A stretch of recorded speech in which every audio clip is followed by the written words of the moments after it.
할렐루야. 오늘도 고난주간 특별 새벽 예배를 드리는 우리 성도 여러분의 가정과 사업 위에 또한 하시는 모든 우리의 하나님의 크신 은혜가 넘치기를 바랍니다. 오늘도 말씀을 통해서 하나님의 뜻이 깨달아지고요. 또한 하나님의 말씀을 깨닫고 결단하는 귀한 시간 되기를 바랍니다. 오늘은 요한복음 19장 14절로 22절에 있는 말씀을 가지고 진리에 굳게 서십시오라는 제목으로 함께 은혜를 나누겠습니다. 오늘 함께 읽은 말씀은 요한복음 19장 19절입니다. 함께 읽겠습니다. 빌라도가 패를 써서 십자가 위에 붙이니 나사렛 예수 유대인의 왕이라 기록되었더라.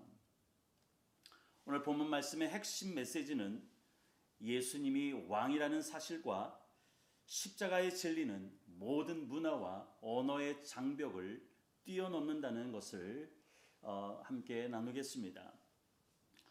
오늘 생명의 삶 본문에서 예수님에 대한 판결 과정에서 여러 사람의 입을 통해서 예수님이 왕이 되심을 이야기합니다. 오늘 말씀은 빌라도가 예수님을 끌고 나가 재판석에 앉은 날이 어떤 날인지 알려줌으로 시작합니다. 빌라도는 분명 예수님이 죄가 없으심을 알고 있었습니다. 마태복음 27장 19절에도 빌라도의 아내도 이미 빌라도에게 꿈에 재판받고 있는 예수님 때문에 몹시 괴로웠다고 말하면서 이 사람은 옳은 사람이니 관여하지 말라라고 이야기합니다. 물론 빌라도의 아내가 예수님을 잘 알고 있었는지는 모릅니다. 그러나 분명한 사실이 있습니다. 하나님께서 빌라도 아내에게 역사하셨다는 것입니다. 하나님께서도 빌라도의 아내의 꿈에 역사하신 것이 남편 빌라도에게 이야기 잘해서 나의 아들 예수를 석방해 달라고 부탁하는 역사였을까요? 결코 아닙니다. 예수님은 지금 죄가 없는 자로 재판을 받고 있고 예수님을 박해하는 자들이 모두 부당하다라고 하는 것을 알려주는 하나님의 역사입니다. 이렇듯 빌라도는 자신의 아내에게서 들은 이야기도 있고 자신이 예수님을 재판하는 과정에서 죄를 인정할 만한 것을 아무것도 찾지 못했습니다.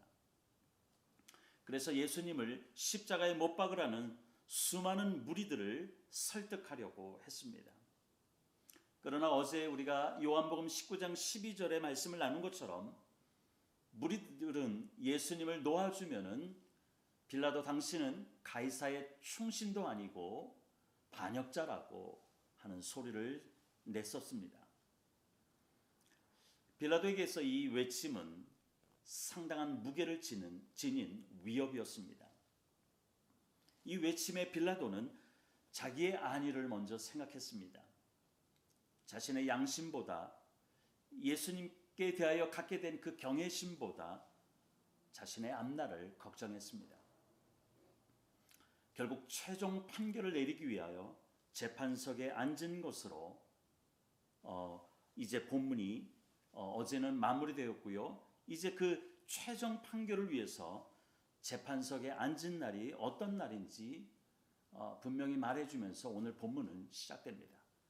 요한복음 19장 14절에 이 날은 6월절의 준비일이요라고 기록되어 있습니다. 예수님께서 십자가에 달리신 성금요일 굿 프라이데이 바로 이 날입니다. 이 날은 안식일 전날로 제물로 바쳐질 어린 양을 잡는 날입니다. 바로 예수님께서 어린 양으로서 십자가의 고난을 받으셨습니다. 예수님께서 공생애를 시작하면서 세례를 받으시기 위하여 세례 요한에 나아갑니다. 이때 세례 요한은 자기에게 오는 그 예수님을 향해서 이렇게 예언했습니다. 요한복음 1장 29절에 보니까 보라 세상 죄를 지고 가는 하나님의 어린 양이로다. 세례 요한의 예언대로 예수님은 세상 모든 죄를 지고 가는 하나님의 어린 양이었습니다. 내가 서야 될 자리 바로 그 자리에 나 대신 희생 제물이 되신 하나님의 어린 양이었습니다.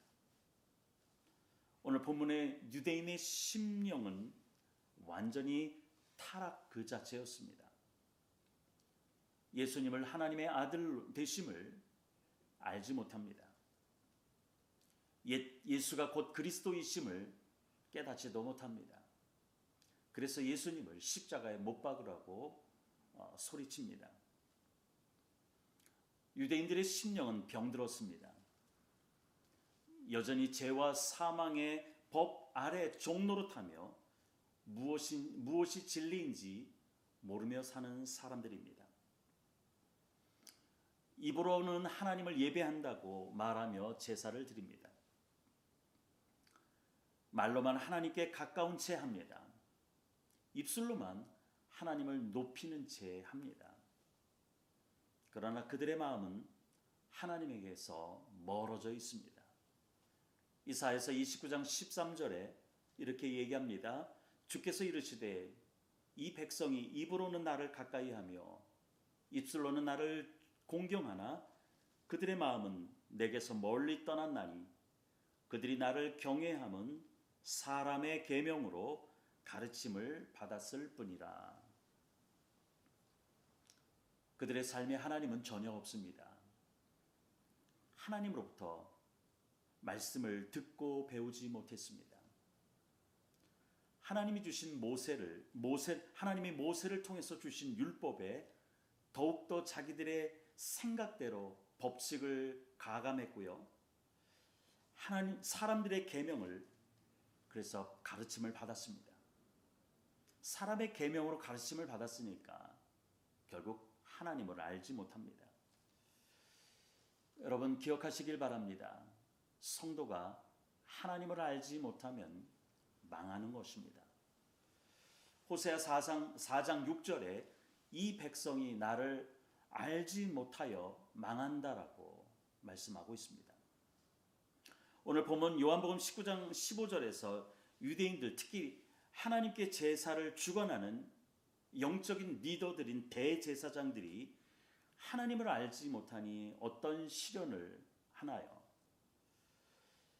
가이사 외에는 우리에게 왕이 없나이다. 바로 하나님을 알지 못하기 때문에 이러한 어처구니 없는 실언을 하게 된 것입니다. 얼마나 수치스러운 일입니까?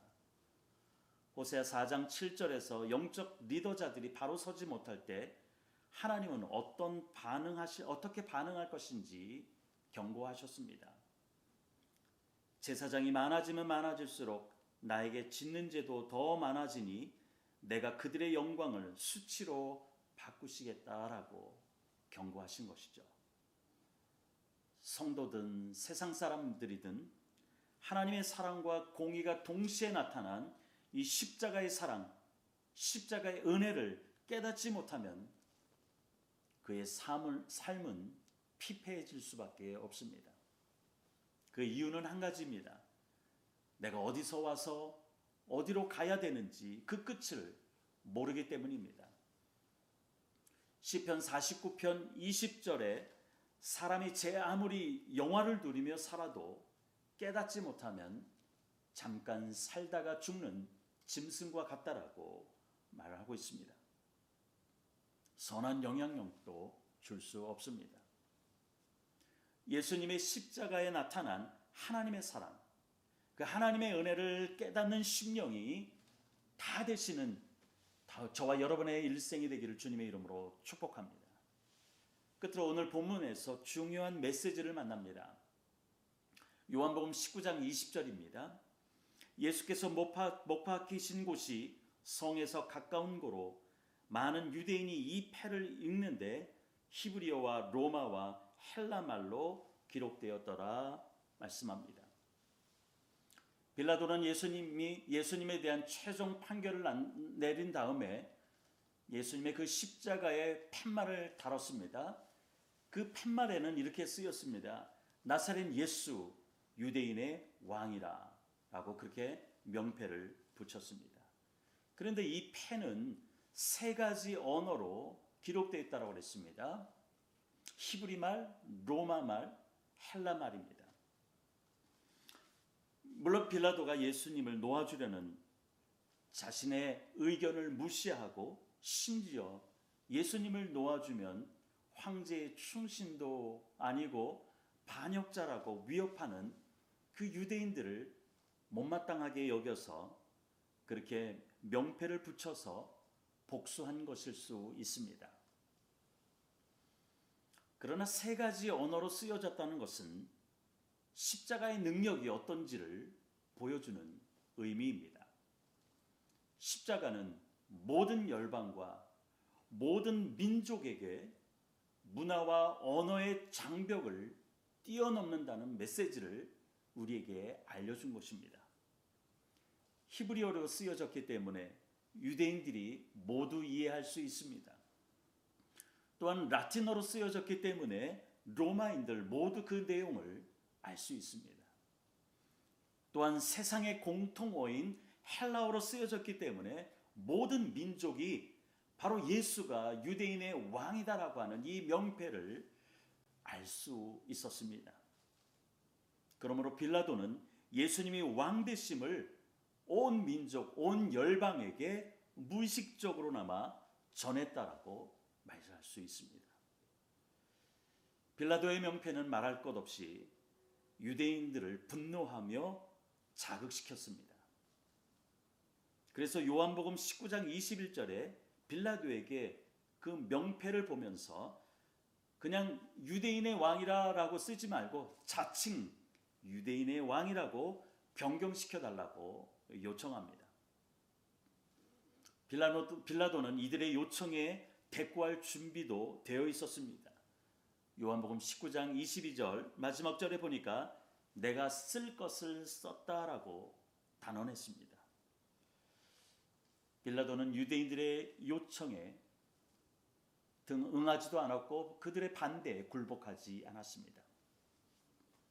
빌라도는 예수는 왕이라는 이 진리를 거짓으로 바꾸려는 유대인들의 모든 시도를 거부하였습니다. 사랑하는 성도 여러분, 진리가 무엇인지 여러분은 아십니다. 우리는 복음을 듣고 예수 그리스도를 개인의 구주로 영접함으로 하나님의 자녀가 되었습니다. 하나님의 자녀된 우리는 지금까지 진리 되신 예수님 안에서 신앙생활을 하고 있습니다. 진리 되신 예수 그리스도를 벗어난 신앙생활이 어떤 것인지 이미 저와 여러분은 알고 있습니다. 그리고 이미 여러분들은 진리 위에 서 있습니다. 예수 그리스도 안에서 신앙생활하고 있습니다. 그럼 이미 예수 그리스도의 진리를 알고 있는, 그리고 예수 그리스도 안에서 신앙생활하고 있는 저와 여러분에게 오늘 우리가 결단해야 될 것이 무엇인지 오늘 본문을 통해서 주는 메시지는 무엇일까요? 이미 서 있는 진리, 이미 내가 그리스도 안에서 신앙생활하고 있는 그 신앙생활, 이것을 더욱 굳게 하라고 하시는 것입니다. 베드로후서 1장 10절과 11절에 이렇게 말합니다. 그러므로 형제들아 더욱 힘써 너희 부르심과 택하심을 굳게 하라. 너희가 이것을 행한즉 언제든지 실족하지 아니하리라. 이같이 하면 우리 주 곧 구주 예수 그리스도의 영원한 나라에 들어감을 넉넉히 너희에게 주시리라 말씀하고 있습니다. 베드로가 이 베드로후서를 기록할 때 편지를 받는 성도들의 상황은 대단히 어려웠습니다. 절망이었습니다. 근데 그렇지 않아도 네로 황제의 박해로 말미암아 불안하고 염려 가운데 살고 있는데 이 거짓 선지자들이 교회 안에 들어와서 진리를 혼탁하게 만들었습니다. 바로 이러한 때에 베드로는 편지를 써서 성도들에게 보낸 것입니다. 이것이 베드로 후서입니다. 성도들을 실족시킬 만한 일들이 주변에 많이 있습니다. 그래서 넘어지는 성도들도 교회 안에 생겼습니다.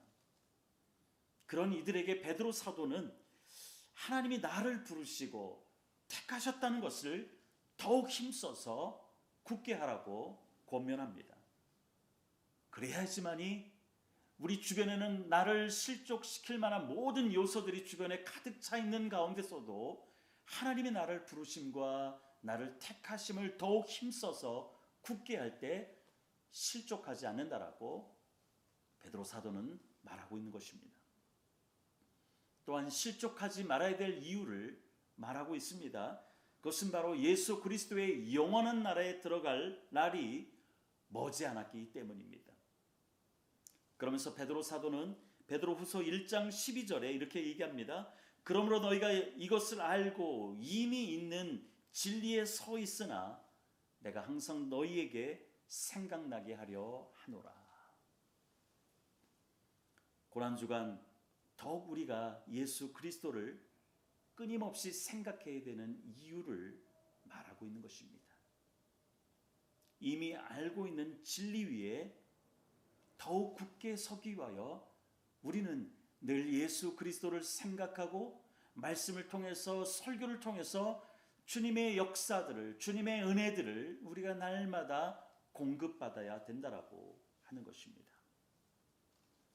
바로 하나님의 말씀을 날마다 묵상하며 또한 여러분이 생명의 삶을 날마다 묵상하며 하나님께 대한 한결같은 마음을 갖기 위함입니다.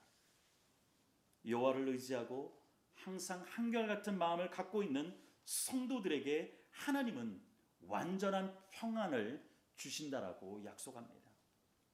이사야서 26장 3절에 주께서 심지가 견고한 자를 평강하고 평강하도록 지켜주신다라고 말씀하십니다. 왜요? 이는 그가 주를 신뢰함이니이다 라고 말씀하고 있습니다. 사랑하는 성도 여러분, 이 은혜가 여러분 모두에게 임하여 세상과 타협하지 않고 진리 되신 예수 그리스도를 신뢰하여 약속의 말씀을 붙잡고 끝까지 승리하는 저와 여러분의 남은 삶이 되시기를 주님의 이름으로 축원드립니다.